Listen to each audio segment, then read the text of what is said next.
calling you as the sixth teacher to accept to do a presentation with us. So you are an architect, a site-specific performance artist, and educator. Currently, I prefer saying University of the Arts London because I don't think people make any difference between Camberwell and Chelsea, but That's fair you've enough. been in those different places. So you were, I mean, formerly course leader at Chelsea, and I'm currently what senior lecturer at Camberwell. That's inside your message in interior and spatial Yep, design. And then you previously studied at the AID, Architectural Association. Is that correct? I Is did. Yes, anything I missing? did. Yeah. Yes. No, that's it. All I right, mean, that's it it. covers That my is the short it covers version. my first slide very well. Okay. Are you playing on the second one? Yeah. Um. Yeah. So, thank you. You're welcome. Should I start? Should I go for it? Yes, of course, go for it. Okay. So hello.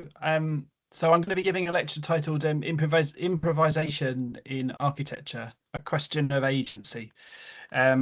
So just a little bit of just to kind of give a little bit about myself, I suppose. As Nicholas says, I studied at the Architectural Association, where my project thesis was about the design of an event called for East End London, which was to do with kind of structuring different types of informal and formal care within an area of heritage. And then as I've kind of worked through different forms of practice, I now kind of explore a lot more around design, storytelling, and the ideas and questioning of material, but also then through my teaching, I am kind of expanding on the idea through my research and teaching around ideas of improvisation.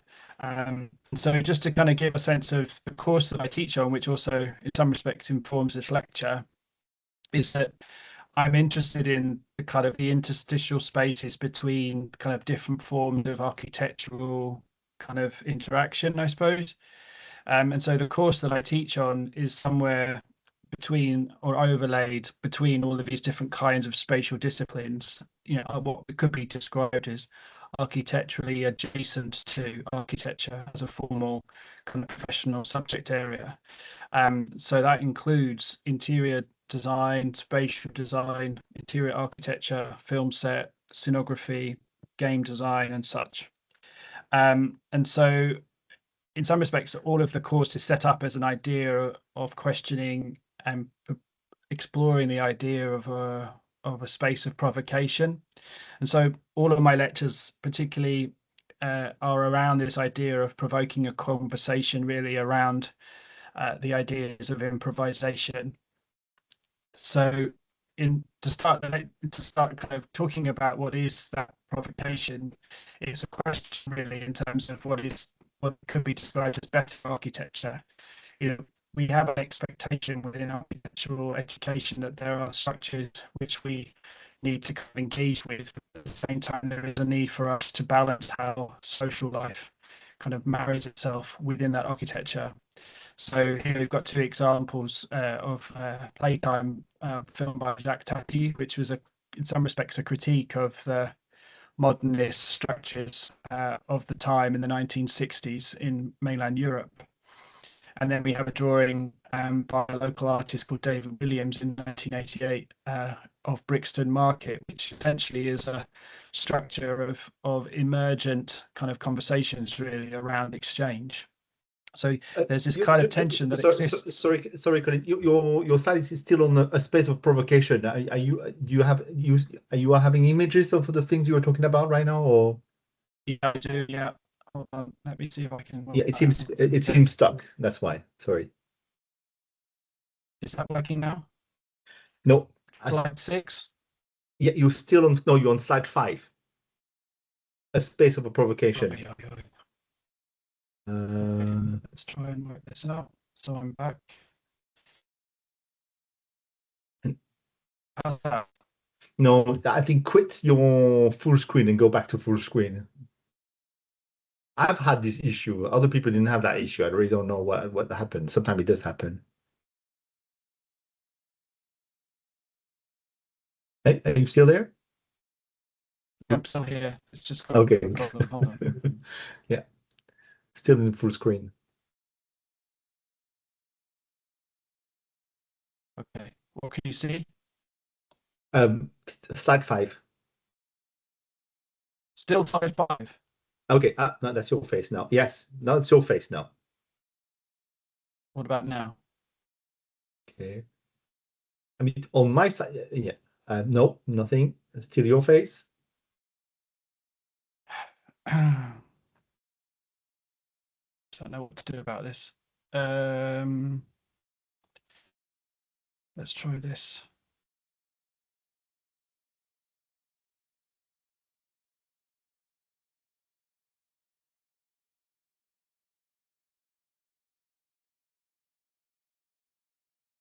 It doesn't even acknowledge that it exists. I've opened it and it's not. It's not working.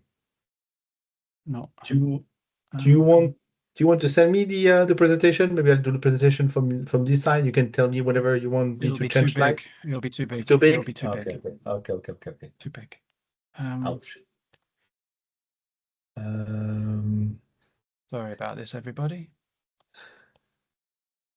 Yeah. Always happens. Yeah, no, of course. Yeah. For some reason, there's a permissions issue, and I can't seem Oh, to find the file that I need to upload, and so it's not allowing me to do. okay. Let's try that. Ah, What's that?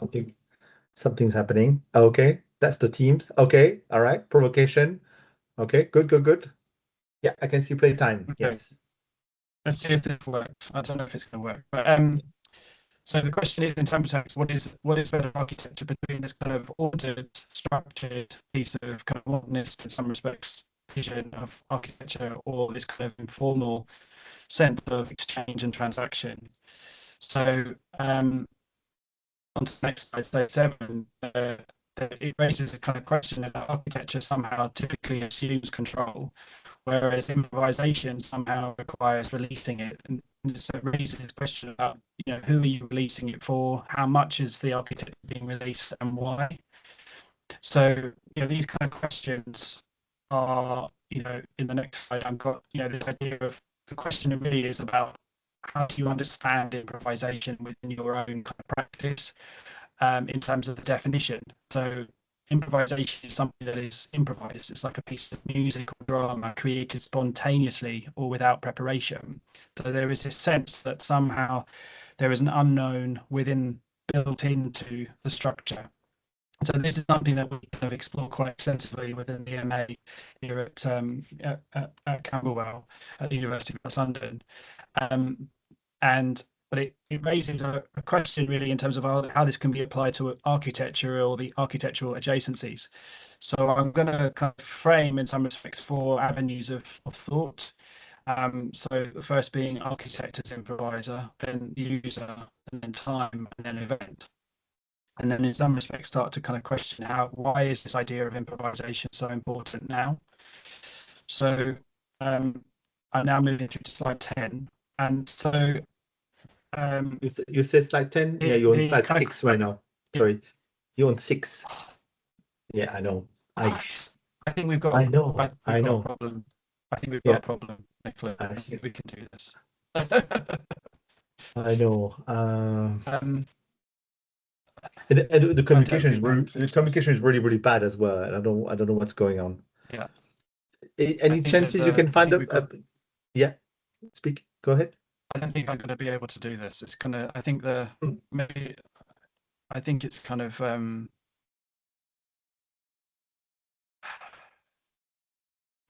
don't really know what to do. Um, In terms of communication, that's the best you have that you're using your Wi-Fi. I mean, just that's it. Yeah, that's it. I've got okay. I'm just asking that's simple enough. questions. Sorry. And Um, yeah, I don't know how to fix this. I'm sorry. Um, and we're still on the sharing screen. No, we're not sharing right now. So yeah. No, I think you don't have the bandwidth. I think that's the problem, and the software somehow is kind of reconfiguring you. Uh, okay, yeah, the slide are coming. Oh, well, yeah, okay, yeah, okay, that's good. Yeah, that's 9 right now. Okay. Number 10? No, you say that's 10? No, that's 9. Still 9. Still 9. It's just Okay. crazy.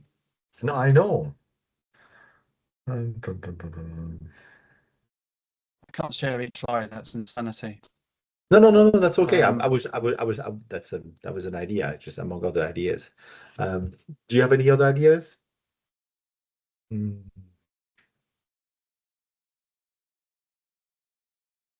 how's that? Any better? No, probably not. Let's try this no. now. So,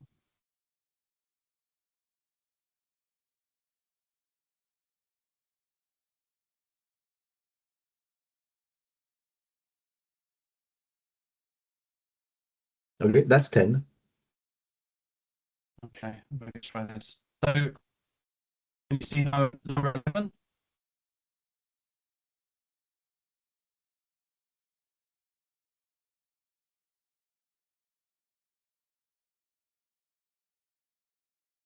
No. Can you see number 11?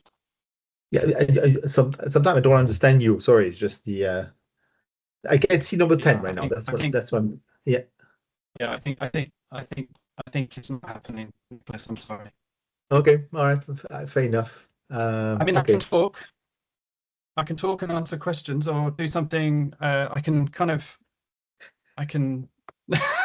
No, but even the communication is not very good. That's the thing. I have to pay a lot of attention in order to Yeah, understand what you're saying. I Yeah. think the heat wave here in the UK has hit Yeah, all yeah. the cables and stuff. So I think it's a real shame. I'm sorry to say.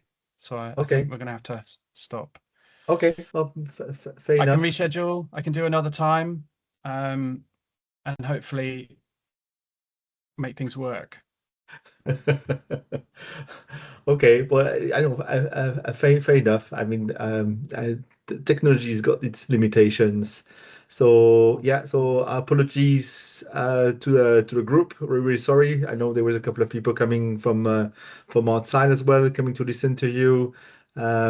So, but it's just not working, and we don't know what's going on. All right, so I think we'd have to cancel. I think that's the only thing we can do. So next week there's another talk, hopefully also from England.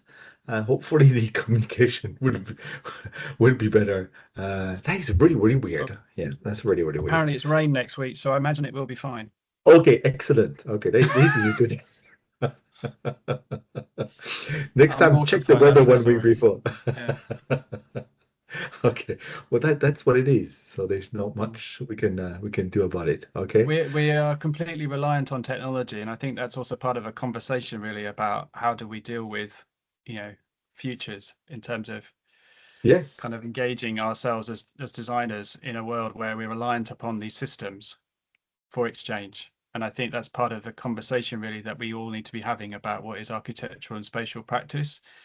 You know, we are kind of exploring, you know, a variety of forms of, you know, of material, people, places, systems, and all of these things are reliant upon these kind of digital systems in terms of exchange, in terms of material specification, and how we kind of order, how we finance, how we kind of communicate. And so, in a global world where these kind of questions are being kind of explored, we as designers have to somehow work out how do we position ourselves in them. But it Mm, also means that we are at higher risk in terms of how we can kind of um, engage our cerebral or intellectual capacity within these systems. And I think, you know, the whole nature of the lecture in some respects was a question for all of the audience in some respects to kind of have an exploration of themselves in terms of how they wish to engage in these systems and whether or not they are um, you know, how are they let down by those systems, but also how those systems can be used to kind of scaffold and strengthen who we are and how we practice as designers. And I think that means that it's about understanding how we apply our minds and the knowledge that we have about materials, people, and places in a way that is genuine and that is authentic. And so these are kind of important values in terms of us as human beings, in terms of society. So when we are reliant upon these things, we start to other use kind of technological systems. They reveal also our kind of frailty, our incapacity to be able to kind of react in a way that is supportive. So it's kind of it makes us feel incredibly weak Mm. when we are at this kind of space where suddenly the technology is kind of flawed, and it's simply by the fact that perhaps it's the hot weather here in the UK has kind of caused a whole load of cables, which I'm sure a number of architects have designed and are kind of trying to improve, and make it work. But at the same time, the reality is the environment outside is an uncontrollable, changing force. Um, but anyway, sorry about it. I apologize. Your title, you were talking about improvisation as an agency. How do you see improvisation as an agency? How do you consider that? Where do you Well, see that I mean, element? that's How the does that kind thing. of work to you? Yeah, yeah. I mean, in terms of improvisation, the number of strategies that have been applied across multiple examples across time, so there's Cedric Price, the architect who worked with Joan Littlewood, who is a theatre producer, and also kind of collaborated with a cybernetic mathematician, Gordon Mm. Pask. Ah, And he yes, came up with this the idea famous of the Colin Fun Priest. Palace, which essentially is this structure which enabled lots of different kinds of structures to take place within it, whether that Ah, was film, projection, um, moving vehicles,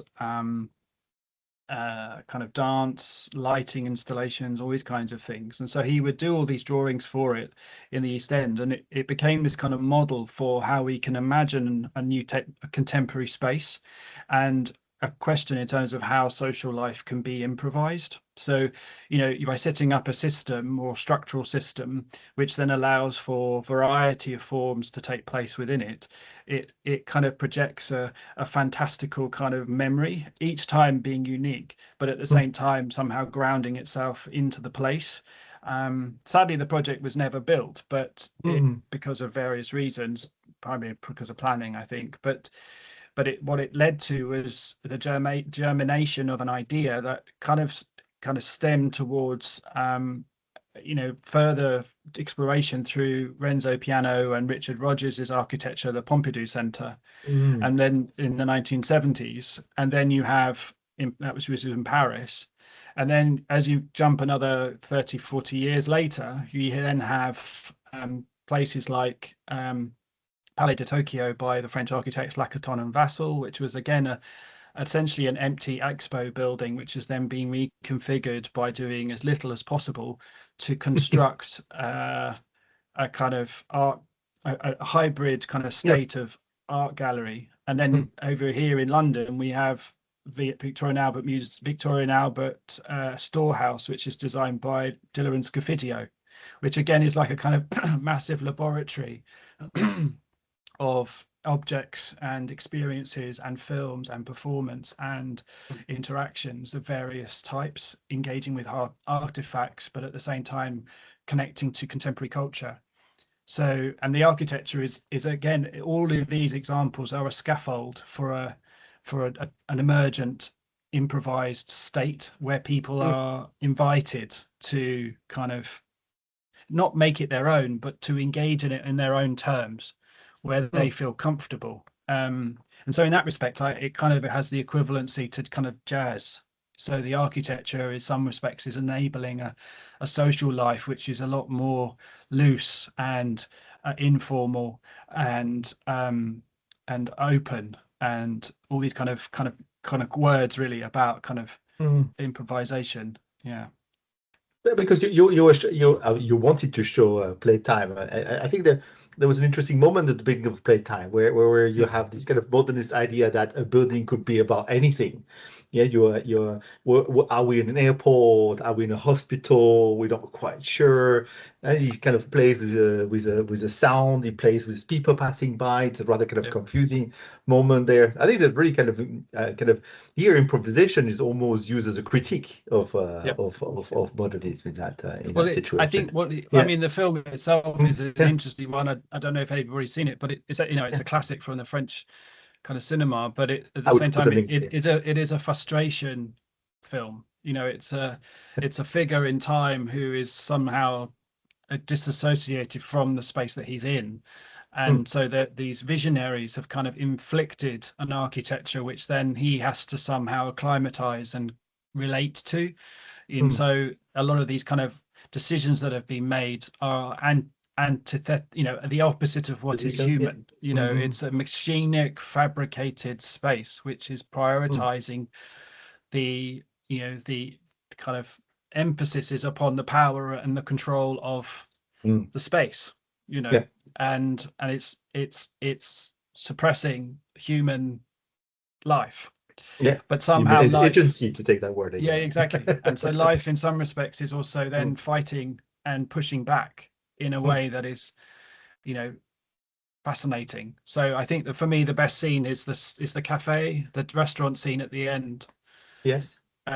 where there is a sequence of people there. The designers are still finishing off the Ah, installation yes. of the Yeah. cafe, and the restaurant has to open, and yet it's not ready. And so all of these design decisions that have been made for very small, petite people, suddenly you have all these kind of larger scale people who suddenly are no longer they're breaking the furniture, they're falling over the lighting, they're sticking to the tables and all these kinds of things, which are completely, again, you can imagine the designer kind of going, oh no, oh no, and at the same time he's like, oh, this is life.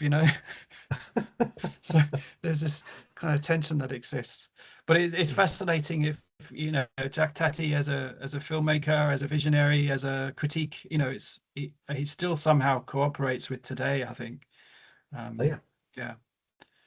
It's But also so I yeah. also I also think that this is also part of the parameter of education, particularly architectural education, is that Uh-huh. we are also encouraged to explore cultural scene, the civics, the civic spirits, the civic life. That's part Mm, of our remit, is to understand how people kind of engage themselves in space, but also to observe and mm, to mm, understand how we trace and relate to the changing world that we're living in, to maintain a kind of sense of relevancy and, you know responsibility, really, towards how we design good space. And there's I was going to talk about this mm, urban designer called Richard White, mm, who came up with this study in the 60s or late 70s, um, called the design of social spaces, or design of small social spaces. And he did an analysis of the public space at the bottom mm. of the Seagram building in New York, Yeah. and he analyzed how people sat in the sun or in the shade, next to the water, next to the street. And he did this kind of analysis of how social Mm, life kind of unfolded, and it created a nice. documentary associated with it. And it's an astounding kind of piece of visual, but also anthropological kind of research of observation, really, which Mm, it confirms your understanding of humanness. mm. And yet and somehow the grid of the structures that Mies van der Rohe designed enabled humans to Yeah. human life to kind of find its way. And it's Mm, because it still had generosity, it had openness about it.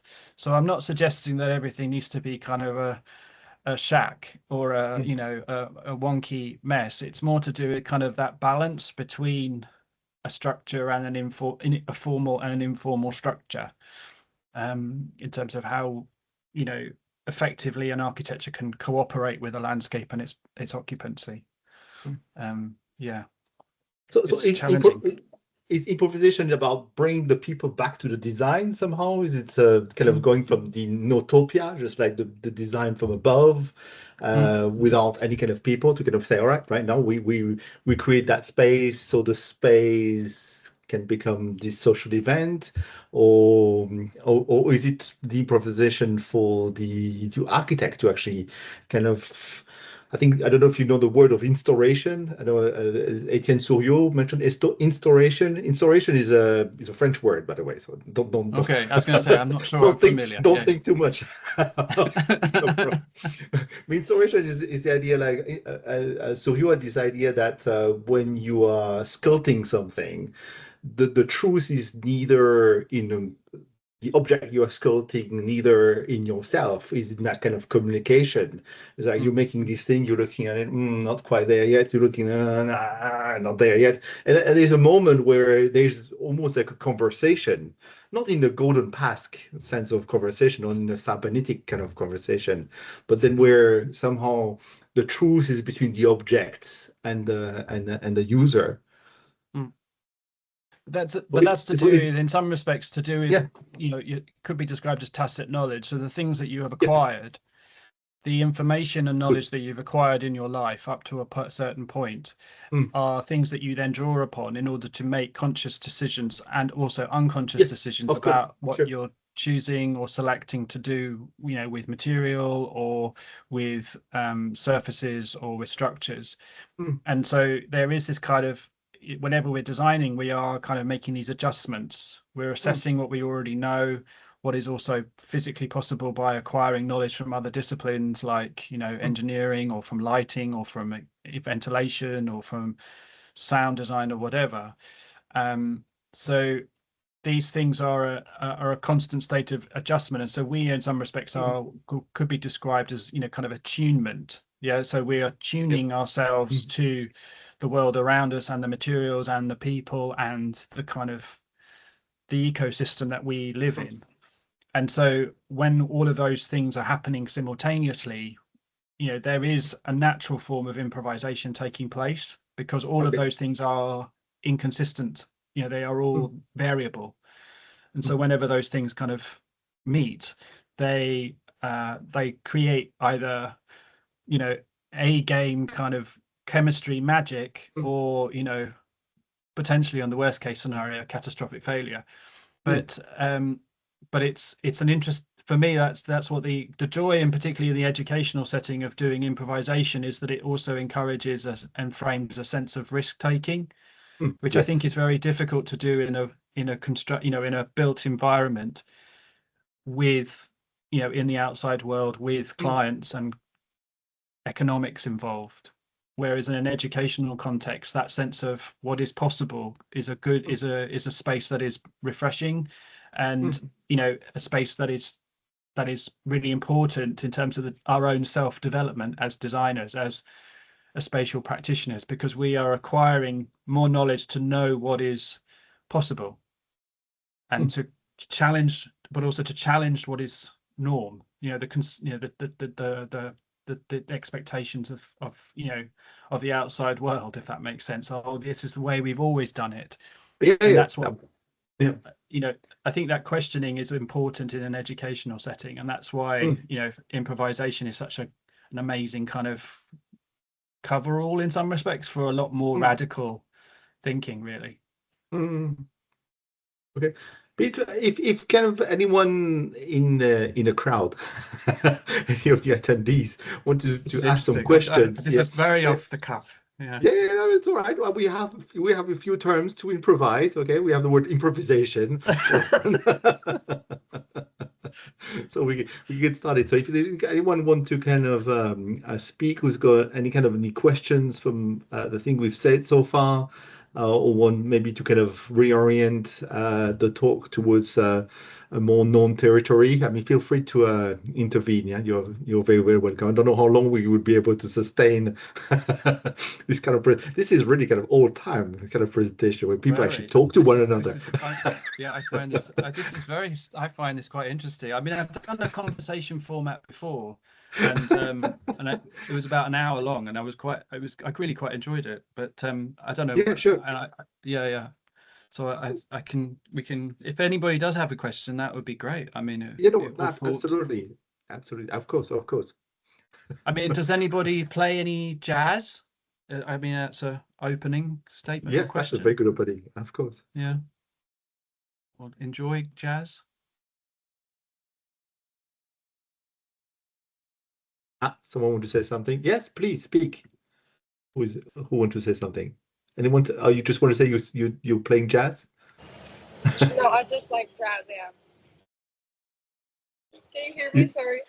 yeah, we can hear you. Of course, Yeah. of course. You want I just to like. ask something to Colin? Go ahead. I just wanted to say, just like, yeah, I do like jazz. Yeah. Oh, okay. That's why I raised my hand there.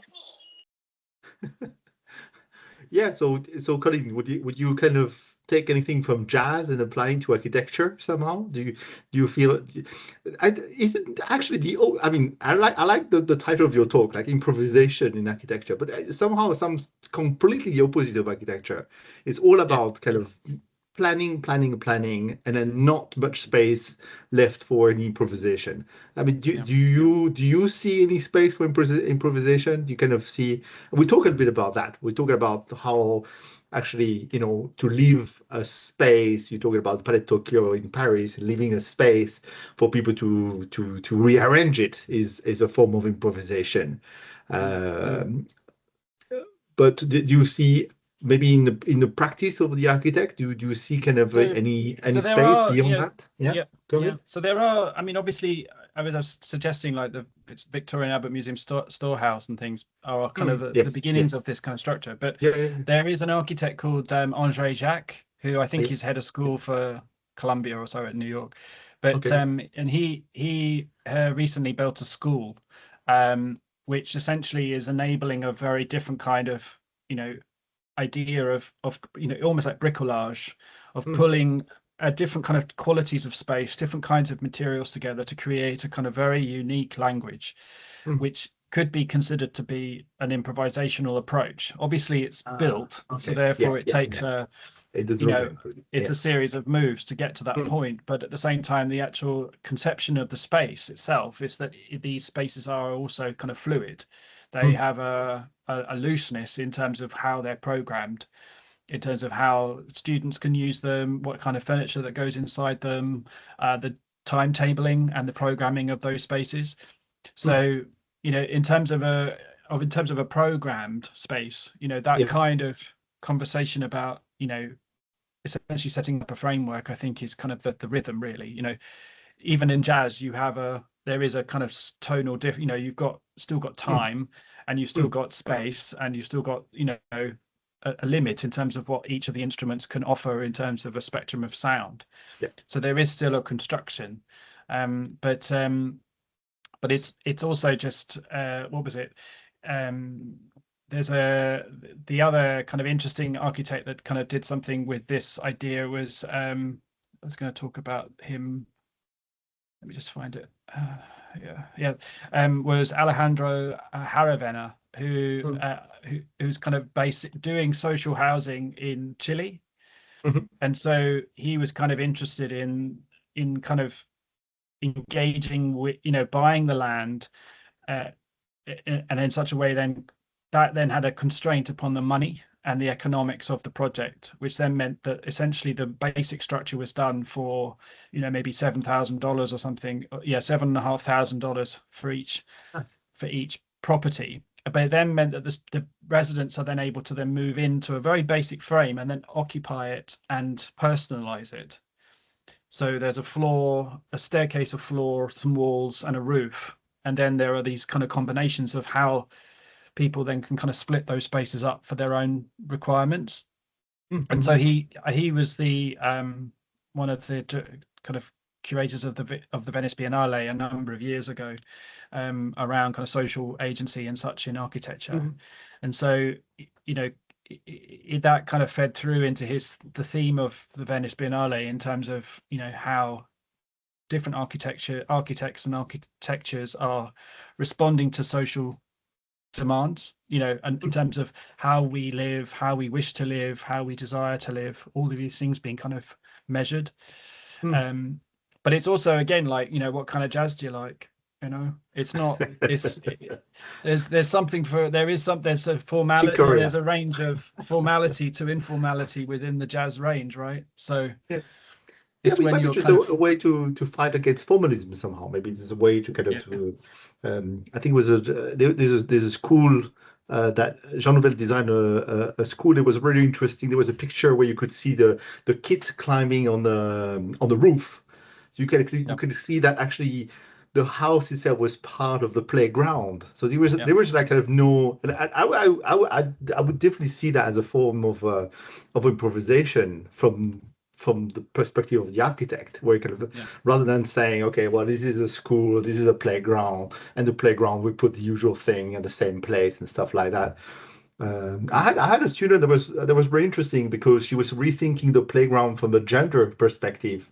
So I'd send mhm, her to a school here in Taichung to kind of make some observation about where the boys were, where the girls were, and then how the space was somehow, pre-arranging, programming really, their mm, movement and the kind of play that they had based on their gender.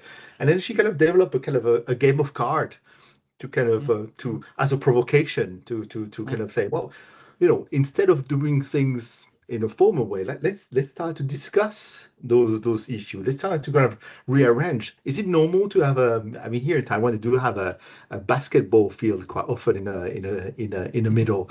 And I know that territory is occupied by the boys, obviously, and then kind of girls mm, are kind of going on the side. Is there a way to kind of think in different way? So the improvisation was there, I think, quite nicely as a card. You're putting the card, and the yeah, card became a conversation with the client, rather than kind of saying, well, let's go for the kind of classic planning. Let's discuss. And yeah, that I think was a kind of very jazzy thing to do, where one instrument start kind of going on its own development and the other kind of like, okay, all right, I hear you, there's a lot of listening. Yeah? I think Sennett talks about that in one of his book, where he kind of say to play music is not just the playing part, it's the listening part as well. yeah, yeah, yeah. That's really, really important. It's interesting also to Mm, stimulate what you're saying about playgrounds. mm, It kind of yeah, also connects to some ideas that a mhm, Dutch architect in ah, post-war World War II, Aldo van Eyck, and he kind of was mm, exploring this idea of kind of what he described as a kind of configurative discipline, which mm, is to do with kind of designing a space that is about engaging with the in-between spaces. And so mm, he would come up with these kind of playgrounds of geometric shapes and forms, ah, which then kind of allowed for human dialogue to take place. And so he yes. would, all of these bomb sites had existed, and so then children had nowhere to play. And so he would put in these architectures, which are kind of Yeah. circles and squares and rectangles and triangles and things, as kind of low-rise structures. And then Mm, they became these kind of locus points really for young kids to hang out, but also for the parents to then be with their children, knowing that it's safer than the building sites of post-war, etc. yes, But it's yes, of course. interesting because it means that Mm, this it's something that he then uh it might have what's the word, he would have he also then applied those principles to the design mm, of schools. So then those relationships that are much more mm, what he described as polycentric, they okay. they allowed for conversations to take place that crossed Yes. over boundaries between what is Mm, kind of usual or typical. Yeah, he was interested in the atypical, I think, in that respect. okay. Ah, Oh, this is a question. yeah, you do have a question. There we go. That's for you. Yeah, the sound has been quite bad. I know. I'm sorry. Okay, but you suggested that you would talk about agency. Can you say some words about it? Okay, yeah. So Do you I mean, want in to say a bit architect more about in art agency? yeah, I mean, agency in some respects is a quite a big term, I suppose, isn't it? And I think it's also to do with kind of politics as well. So um, Mm, there is a kind of sense that we're designing spaces for. Let me just find a quote that I was just trying to find. Hold on, I'll just do this. I've got myself a guide here. That There we go. So there is this book called Spatial Agency: Other Ways of Doing Architecture by Nishat Okay. Arwan. Okay. And so in this book, they talk about this idea of social space is a intractably political space. It's a place where people live out their lives. Yeah. And so we as designers, architects need to be constantly alert to the effects of that space on those lives. And so, Mhm. agency in some respects is to do with kind of wondering how people, exploring and understanding how people get something back in terms of Mm. how they're supporting them. How does the architecture and the space support them as much Mm. as it is to do with the being, the human being, or the being in the space itself. And so I think for me, I think that's also what's interesting about agency is it's not necessarily about a human centric point of view anymore. There is a need to have a Yes. non-human Yeah. perspective, a non-human appreciation. And so, a tree is as important as a human in that respect, as Mm. other kind of level.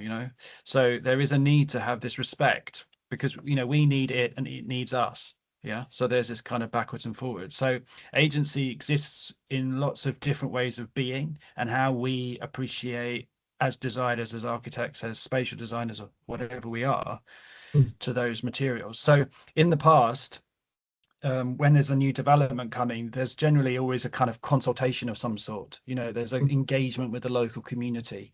There's an invitation to come and see an exhibition of designs and drawings and models and things in order to understand what is coming, to enable a discussion about what it could be and how the community could be involved in its future. And invariably, those things are done through questionnaires or some form of paper-based kind of data Yeah. collection, Mm. which are problematic. Mm. They talk about, it's about kind of data filling. And Mm. actually, the designers then have to somehow process this information, and it's near impossible to make everybody happy. Yeah. Which then means, in some respects, those processes are kind of tense. Mm. They become incredibly kind of loaded and problematic as a consequence, I think. So over the last few years, I think here, particularly in the UK and things, consultation processes are a lot more expanded in terms Oh, of really? Okay. groups, in terms of group engagement, scaling of focus groups, and Mm. how different community groups can have agency within the development. Mm. Um, and so that when new buildings come, that there is this kind of sense that the buildings and the architecture and the space has kind Mm. of been listening to the community. Mm. Obviously, there's going to be some volume loss. Some kind of voices are going to be lost in these things because that's the nature of urban development. But it's the ambition that we are trying to that is important. I think is that you're genuinely trying to engage with how other beings can cooperate and be part of the process. But it is time consuming, and I don't think there's an easy answer to it. And I imagine that the generative person who maybe spoke before, maybe or after, may Mm. have also a very different point of view. But it's a good question, and I'm not entirely sure there's an answer. Yeah, I mean, and for nature, there's also the kind of question of who speaks for nature. I think Yeah. that's always a kind of a big question. Mm, I mean, what one of the exercise I love to have because somehow I'm a bit, nature is kind of disappearing under concrete. As Takara loves to talk about this kind of thing, John Takara, but.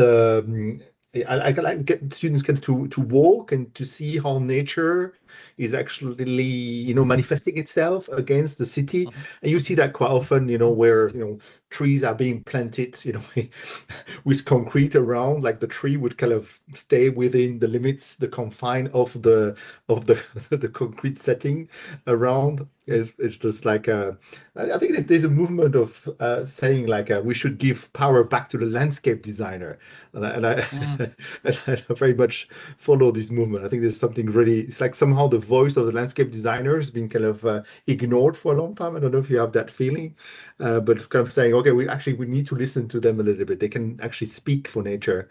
They mm, do know nature quite well in relation to into the constructed world. And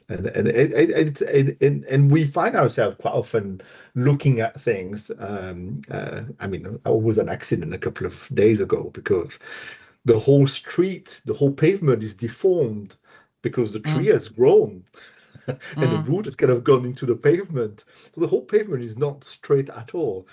mm, It becomes a very, very dangerous place to walk, and it's just behind the school. We're talking about playgrounds. I think playgrounds are quite interesting kind of places. So what about relationship? So she's got a question. I don't know if you want to react with what I'm saying, or if you want to read a question. What about the relationship between improvisation and agency? There we go. We're back to your title, I guess. yeah. I think that's also it's a good Yeah, if you have a question second because version of it. yeah, because I think it is if daily life, everyday life is a question in terms of um if everyday life is improvised, life is an improvisation. We don't know we don't know when we're going to trip over that tree root. Yes, we have to work around these and find a solution within our resilient selves to kind of move forward. So in that respect, you have to kind of the idea of how agency and improvisation kind of cooperate. In some respects, they are completely interlocked. There's a sense that as human beings, we are always in a state of change and improvisation, and as such, in some respects, our social and our relationship to the built environment is also, which is interesting, I think.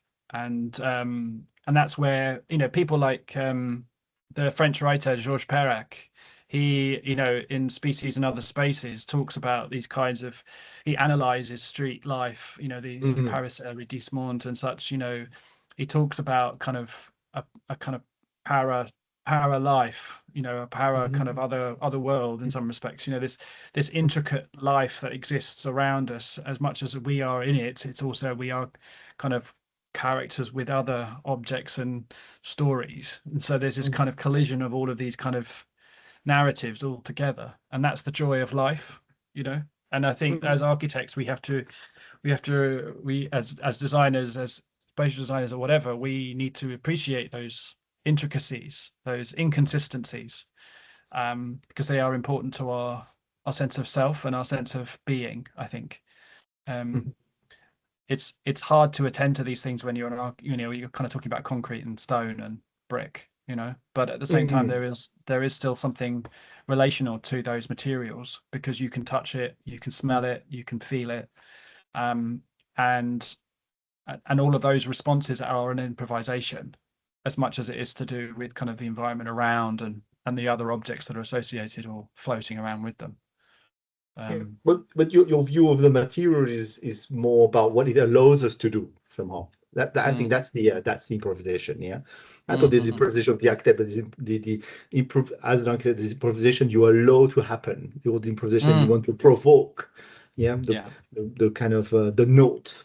I think that's what it is. That you go back to your jazz analogy. It's just like, yeah, you as an architect you play some notes with your piano. They said I think the architect is a pianist, I guess. yeah. But it's also, I think, And then someone when you, responds with their trumpet, with their clarinet or yeah, their flute, if they're able. yeah, yeah, yeah.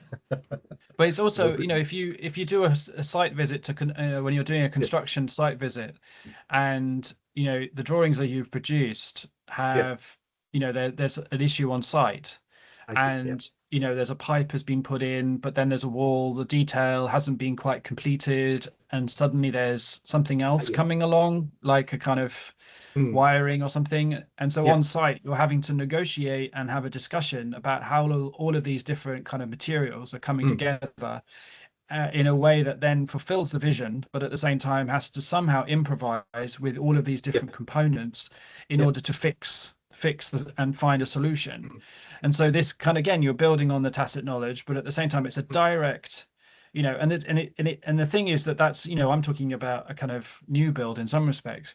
When you then multiply the variety of responses that you have to have when you're doing heritage work or conservation work, working with existing buildings, mm, the number of times you have to have a discussion about how all of these old buildings relate to new structures and how they mm, interface. ah, All of yeah, those yeah, things are intricate, object, kind of interactions that have to be negotiated. And again, it's each of those things in some respects is a build up of all the knowledge that those people have had, but is equally an improvisation. It's a solution to work around with the with the materials and the economics and the skill of the people around you. It makes the Neu Museum in Berlin by that refurbished by David Chipperfield a kind of masterpiece, really, because that took 11 years, I think, to be realized as a complete building, because the renovation took so long.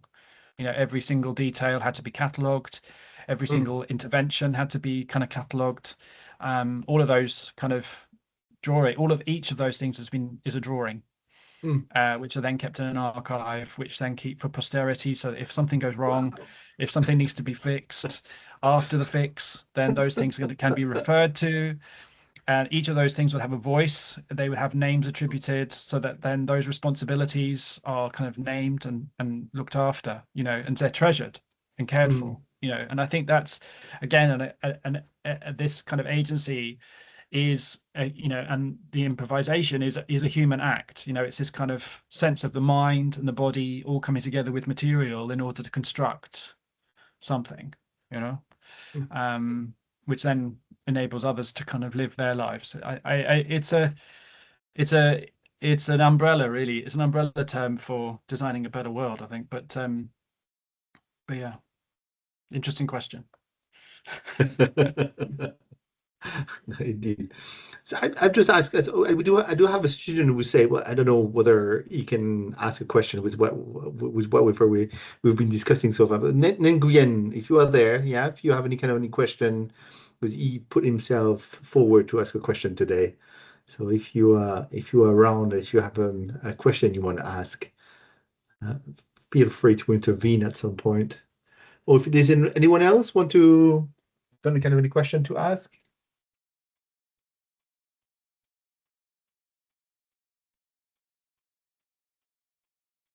Because you talk about the participation, and I think that's really, really important in terms of improvisation, is to say, okay, let's invite a whole group of people, give them a voice, give them agency. We talk about nature, the agency of nature, to listen to nature, have spokesmen for nature. I think that's definitely very important. But also, there's also a kind of level of improvisation. I forgot the name of the building, where Renzo Piano respond to a Louis Kahn building somehow. I think there's construction in the state where you kind of look at his building and say, okay, how do I respond with his building? What he does is actually he kind of opens big windows, or actually kind of open to the building of Kahn as a kind of respectful bow from one master to the other. That's an interesting thing as well, where I think it's been said that of Jean Nouvel, although I cannot really see that too much personally, but how Jean Nouvel somehow kind of considers the building around him as a kind of, okay, I'm communicating with other architects. I'm not just making my own statement here. I think it's somehow knowing your place, knowing that you are part of an orchestra, that the city is a bit like an orchestra somehow, or jazz quartet, a really big one though. It's interesting because I think, particularly here in the UK, we have a kind of an extreme kind of relationship to conservation and historic buildings, and kind of refurbishment and our built heritage. And I think a lot of architecture that then new build or new architecture that comes in is then having a dialogue with that is kind of preserved or protected or cared for buildings of a certain era. And so there are these planning structures which exist, which are about how those kind of objects, the new objects, relate to the old objects. And that's not just in terms of kind of what it looks like, but in terms of materials and in terms of its streetscape, the landscape, etc., or the context, essentially. So all of these things are kind of part of the kind of the range of work that we have to do to engage with the built environment. But it's also interesting in terms of political conversations, or not political, but kind of charged conversations about architectural beauty.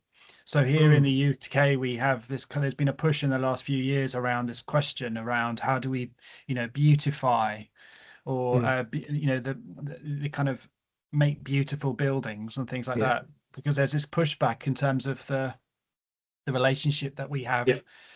to the historic is somehow so much more powerful than the Is that the relationship kind that we of have to new King Charles group? exactly. So All there's this right. tension that exists within modernity and Yes. historicism, Yes. and you know, and I think for me, I think ultimately it's also to do. It's also kind of to do. Really, it's to do with grain.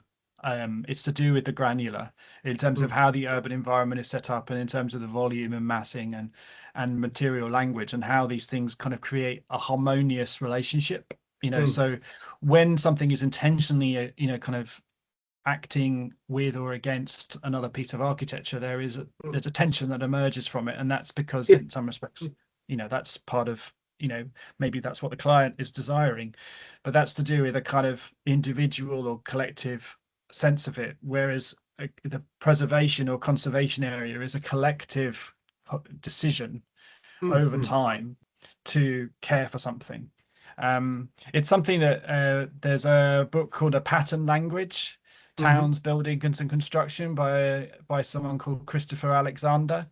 And he kind of sets up these kind of principles of what is, you know, good planning really in terms of mm, volume and massing and the idea of locality and civic kind of spaces and proportion and all these kind of things. And, you know, it's also very, again, it's one of those kind of tension points within architectural discussion is, you know, when you start to rely on books or mm, formulas or, you mm, know, kind of exemplars, it starts to remove the context.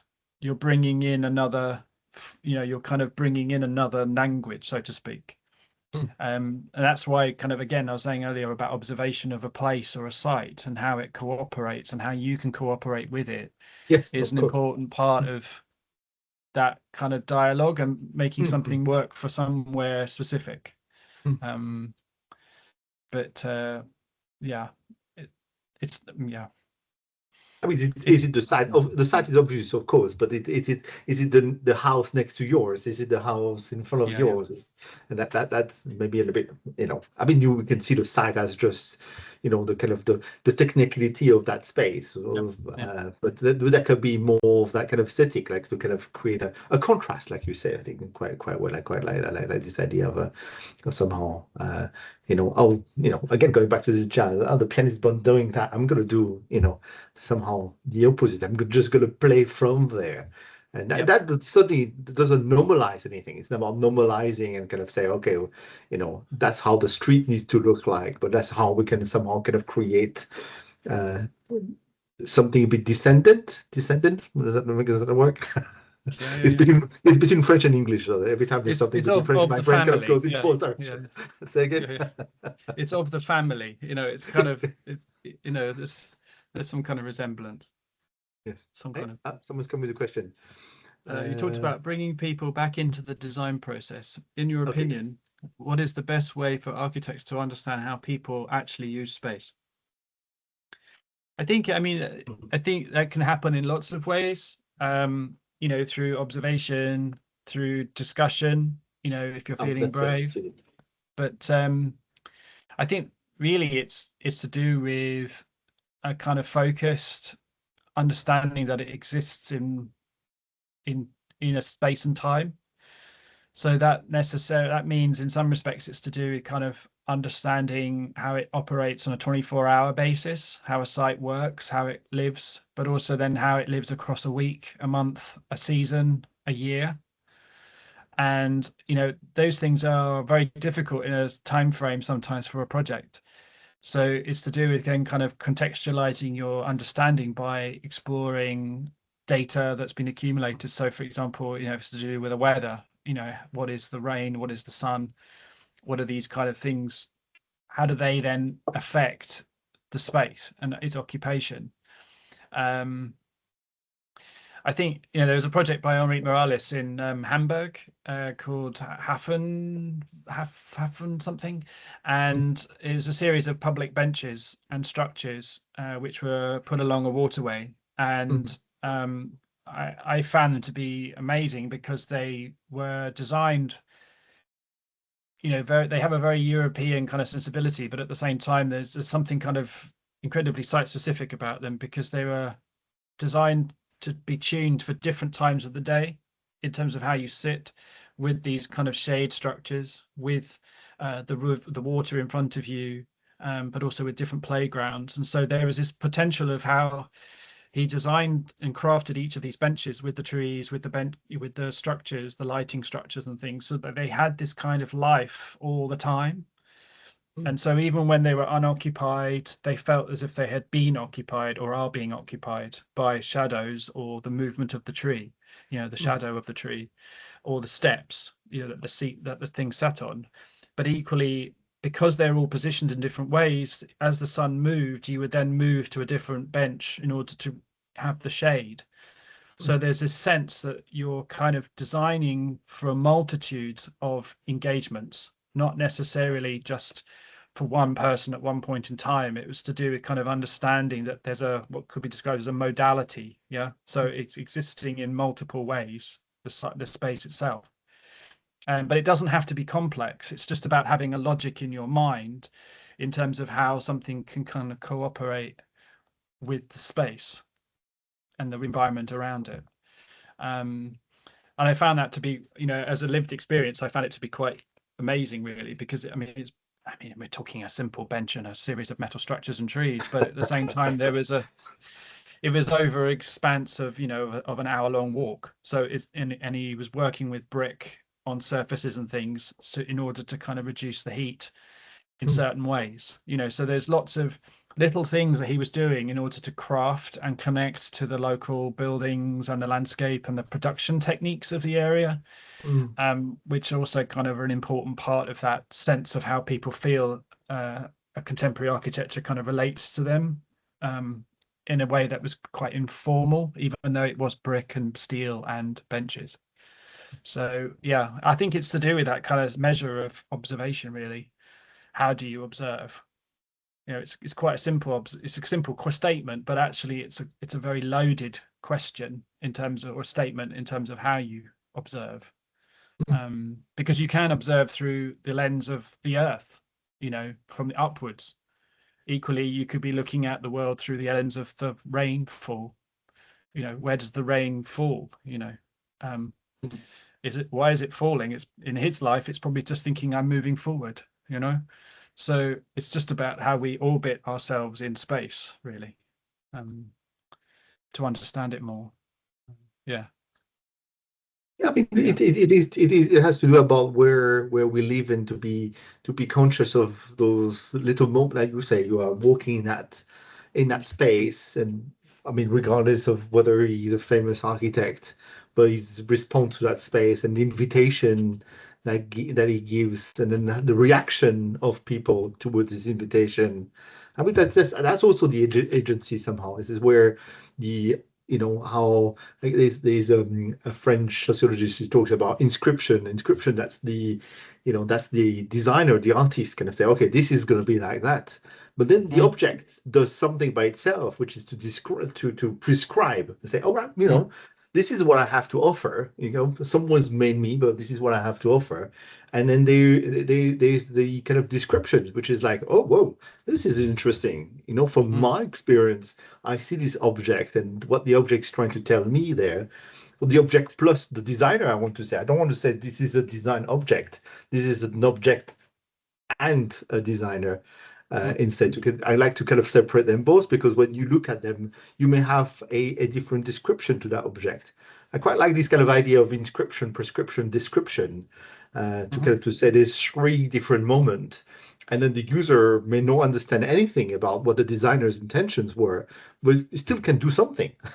And instead of sitting on the bench, to walk on the bench, for example, because, well, there's an alignment of benches. There's in Taipei here, the capital of Taiwan. There's this interesting zoo, and they've met those animals that have semi-submerged inside the concrete, and kids are playing with it. And then you have the zookeeper or the kind of security. No, no, no, you cannot play with these things. Well, then don't make them. you put yourself in the shoes of those kids, kind of looking at these things, say, "Well, I can climb on that thing, I can sit on that thing," and then they are playful. It may not be named a playground, but it is playful.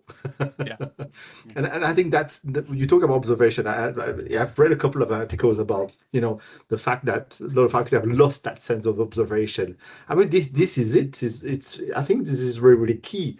Like we were talking about Senate, I was talking about Senate and the ability to listen.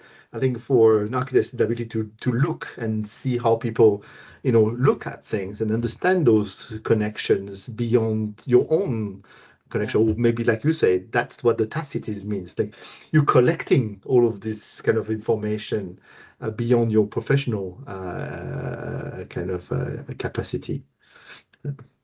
I don't know if you want to react to what I'm saying, if you have something to Well, say. I think no, but I think that that's Yeah. part of the tension is that you're setting up a the digital space Yeah. for the zoos and such. I think is kind of Mm. it is an invitation, isn't it? But at the same time, you're kind of saying there are still limitations within it. So Yeah. no, but there is a kind of grounded reality within that construct of a zoo. It's interesting in relationship to the question from Takako saying, Yeah. coming back to improvisation, if we throw digital in the mix, what would you say? Yeah. Digital in the sense of augmented reality, virtual in relation to experience. So this connects quite, neatly.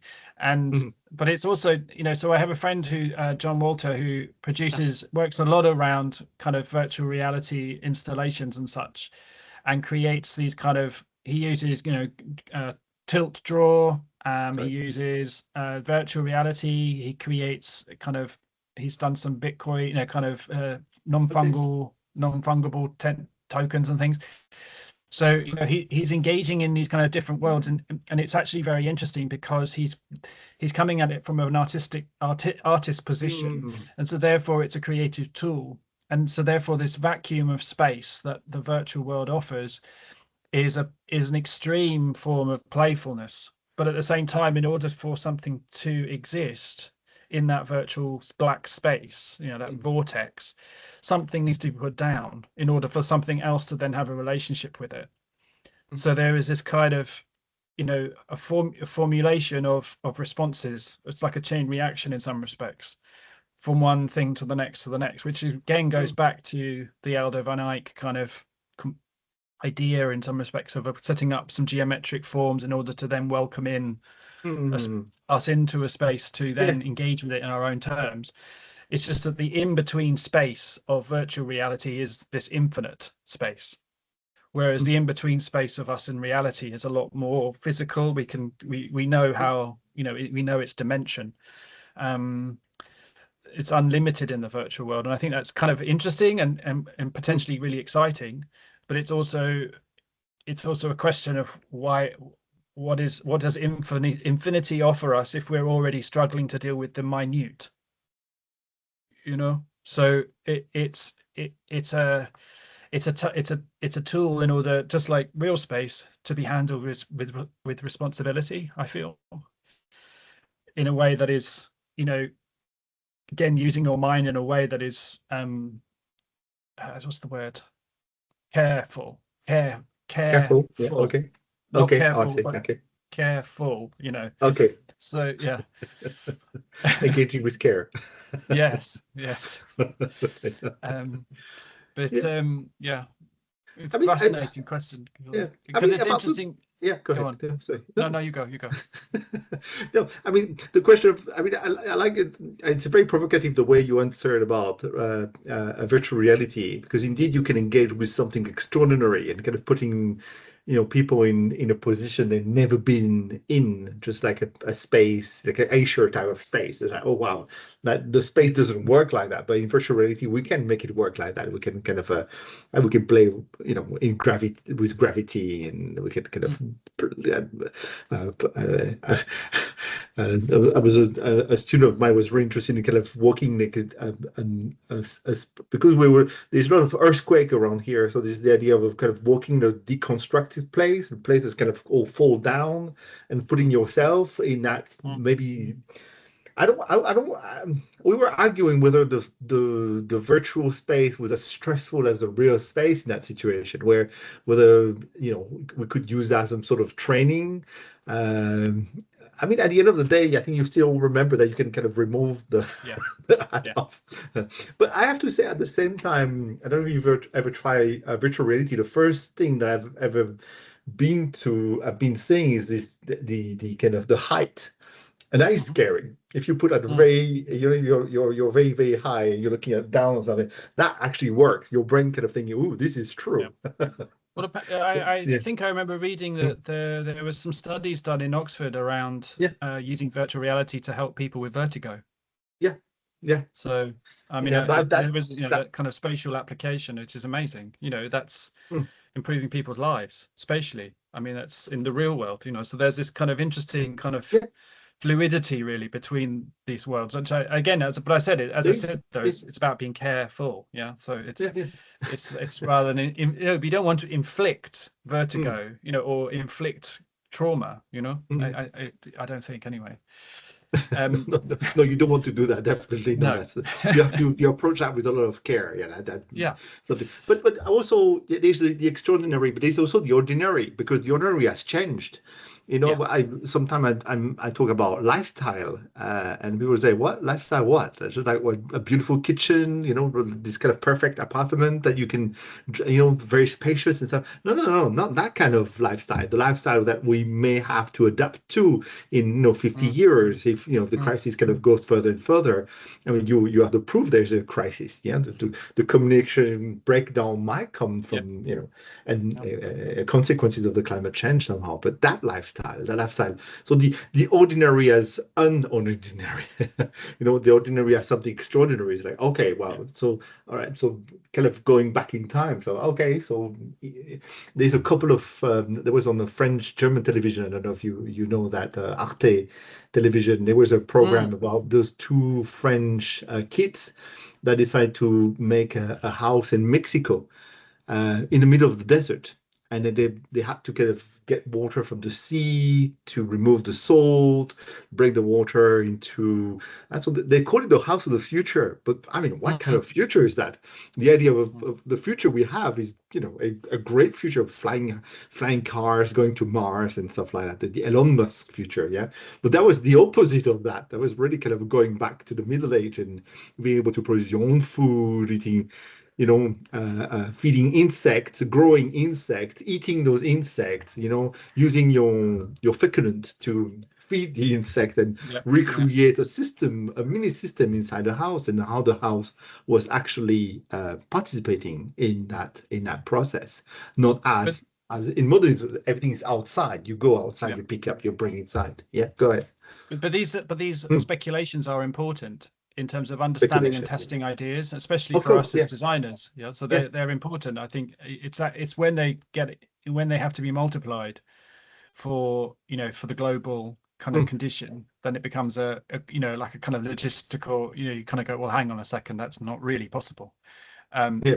but at the same time, you could argue anything's really possible if you really put your mind to it. Hmm. But I mean, we were in the moon, right? We went around the moon a couple of months Yeah. ago, right? So it's all possible. Well, Um, funny enough, we went on the moon, 30 years, 40 yeah, a years long time ago. ago, but now we got a better picture of it. Yeah, Now yeah. we're going back there again to see if we still can go there. That was quite a funny thing. That's what my students asking one of the question for you. Yeah, yeah. You mentioned improvisation something lead to an spirit result. In theater, do you think theater is important? Okay, nice. I like that one. What do you I mean, think? the short answer is yes. Uh, Only with good students. Can good student produce failure? I mean, obviously, I mean, it's a very important part of the process because in some respects, you're testing yourself, aren't you? So you're kind of improving yourself, Mm, and by understanding how you've drawn a wall or a staircase, how all of those things are about you improving yourself, and in the relative safety of an environment that is about supporting your growth mm, and nurturing that kind of enthusiasm for the subject. So you know it's tiring, I think, is the thing that doesn't get spoken about, because that the effort to produce a work which then is potentially then seen as not correct, or could be argued as a failure, is an expenditure of your time and your effort and emotional kind of engagement, which then leads to your own kind of sense of disappointment. And that's the thing that's kind of exhausting. It's not the act, there is the act, the endurance of doing something, but it's also that the emotional toll that it has on you. And so that's the reason why, in some respects, we are very kind of cautious of making mistakes, because we know what it does to us. So we try to avoid it. But in an educational environment, it's important to be, it's in your education, it's important to test those boundaries, because you're calibrating your own sense of your capacity of what's possible. And it's important to do that in a learning environment, because when you go out into practice, there's no time for that. Essentially, you're on the clock. The expectation is you have to produce work knowledgeably and move forward and make as few mistakes as possible, because mistakes essentially mean money. And as such, that's not something that's easy for a company or a business, an employer or employee, or whatever, to kind of negotiate. And so the joy of education, of being in an educational environment, is that you have that space to press those boundaries of what it is that you want to do and how you want to do it, and to learn from that, so that when you're then going out, you're a lot more confident about what it is that you do know. And that's an important part of professional life, of knowing what you're good at and knowing when to call on help from others, So that's true. Yeah. But, So failure is important. Yeah. Well, that kind of brings me to maybe the potential second subject I wanted to discuss with you as well, which was about the specificity of English education, and to me was the focus on the process rather than the outcome. I feel here in Taiwan, but not just in Taiwan, it's not just an Asian thing, but even in France or in Germany, there's a great focus on the outcome. And then, and okay, well, this is the outcome, then show me how you got there. Well, do you feel there's I don't know, I was teaching a different subject when I was in England. So do you feel in British architecture education, there's also that sense of process? Because then that allows more for kind of maybe mistakes or maybe improvisation. divergence. Oh, improvisation. Finally, back to the subject. but that's the thing. Yeah. I What do you think think? I think Yeah. every within the UK there is an emphasis on process, but it's not necessarily universal. So there will be different understandings of what process is. So, and where that emphasis needs to go. So every college, every institution, I think across the world will have its own sense of what it is, what they think it needs to be. And so I don't think there's a universal kind of sense of it, but it is, because the outcome is important in terms of navigating the next chapter. So there's this kind of, it's about how much does the institution or the educational kind of landscape enjoy or emphasize. So in my place, University of Arts London, process is a key agent in terms of developing your own sense of self-worth and practice. Whereas in other institutions that may be less so, because it's more to do with kind of producing, so there's this kind of, and so then the producing is the process. So how you make the drawing, how you do, how do you work out the wall thickness, all these kind of things, they're an intricate kind of complex arena of bits which then are also process. So which leads to so the outcome is a lot closer to that process, whereas some universities like UAL would be focusing much more on the conceptual and the early day kind of navigation of what is the core of the project. So it's not an easy question, not an easy answer really. But I think, but it's about trying to unpick really what is being shown from different places, because their work, the student work that gets shown, is generally the thing that kind of communicates their emphasis, their preoccupations as an institution. No, because I remember the assessment criteria was without outcome at some point. There was no, we have we have that's something called changed probably. realization now. We have realization now. I see. Oh, wow. Mm, Okay. mm, And mm. there was a long time where somehow the outcome was in different criteria at the same time. You were kind of, "Oh, okay, I'm going to remake the outcome at some point." Yeah, I think it was an interesting kind of element. It was very challenging for the teacher to kind yeah, of look at the work of students, and rather than kind of looking at the end to kind of say, well, how did you get there? What was yeah. your research? I remember research, analysis, subject knowledge, etc., etc. I've kept it. I've been formed in that way. I thought it, or, or, or disformed, or malformed. But I think it's still interesting kind of ways. Where is your research coming from? So if Yeah, you have no talent for research, it's a little bit annoying, yeah, and I think particularly when you look at AI nowadays, it's where because AI kind of gives you an outcome at the fingertip, that is still identifiable, but you know, I think it's important to have the criteria that kind of let us kind of understand how did you get there. If yeah. it's not the prompt, it's just your ideas, what you're reading, how do you kind of generate ideas as a human being. I think Yeah. that's the element that I thought But was I think actually quite but it's powerful. also Yeah, go then ahead. that question of how do you use those tools, Yes, and how yeah, do yeah, of you, course, of again, course. Yes, you extend, how does yes, that exchange of humanness come through in the work and in the yes, space that you yes, then yes, design? yeah, It's a fascinating period of mm, history, time yes, right now in terms of how we negotiate, digital and analog in kind of processes mm. towards a kind of a bolder, stronger, healthier world. It's going to be, yeah, it's fascinating. But I think Yeah, it's to do with kind of a state of mind and a mindset and an mm, openness to how different processes and systems can kind of collaborate together in order to mm, construct that environment.